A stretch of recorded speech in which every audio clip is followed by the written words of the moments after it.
Bonds एक प्रकार का ऋण सुरक्षा होते हैं जिन्हें कंपनियां या सरकारें जारी करती हैं।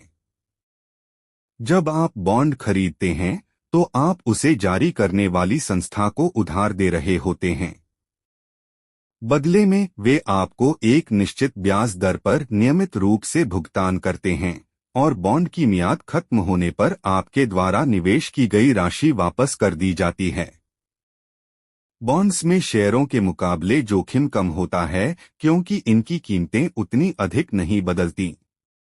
हालांकि कम जोखिम के कारण इनका रिटर्न भी कम होता है। म्यूचुअल फंड्स एक प्रकार का पूल्ड निवेश होते हैं जिसमें कई निवेशकों का पैसा एक साथ मिलकर विभिन्न शेयरों, बॉन्ड्स और अन्य संपत्तियों में निवेश किया जाता है। इसका मुख्य फायदा यह है कि निवेशक का जोखिम कम होता है क्योंकि फंड्स में निवेश विविध होते हैं और एक सेक्टर या कंपनी का खराब प्रदर्शन अन्य निवेशों से संतुलित हो सकता है।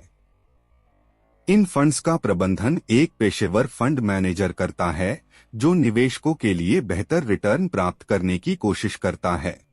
सोने और चांदी में निवेश। गोल्ड एंड सिल्वर सोने और चांदी को सुरक्षित निवेश माना जाता है, खासकर जब बाजार में अस्थिरता या आर्थिक संकट हो।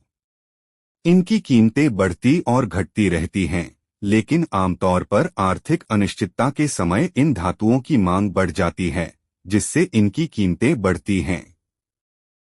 सोने में निवेश करने के कुछ रूप हो सकते हैं: सोने के सिक्के, jewellery, gold exchange traded fund, ETFs आदि। रियल एस्टेट एक लंबी अवधि का निवेश है जिसमें आप भूमि, घर या व्यावसायिक संपत्ति खरीद सकते हैं। यह संपत्ति की कीमत बढ़ने और किराए से आय अर्जित करने का एक तरीका हो सकता है।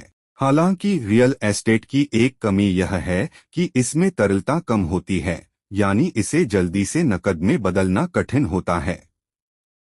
रियल एस्टेट में निवेश करने के कई तरीके हो सकते हैं: residential property, commercial property, real estate funds, REITs आदि। स्वचालित निवेश, ऑटोमेटेड इन्वेस्टिंग। रोबो एडवाइजर्स एक तकनीकी समाधान है जो एल्गोरिदम और आर्टिफिशियल इंटेलिजेंस का उपयोग करते हुए आपकी निवेश रणनीति को तय करते हैं।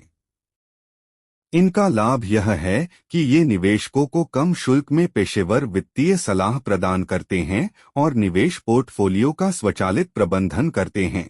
रोबो एडवाइजर्स आमतौर पर उन लोगों के लिए उपयुक्त होते हैं जो स्वयं से निवेश की रणनीति नहीं बनाना चाहते या जिनके पास नियमित रूप से अपने निवेश की निगरानी करने का समय नहीं है।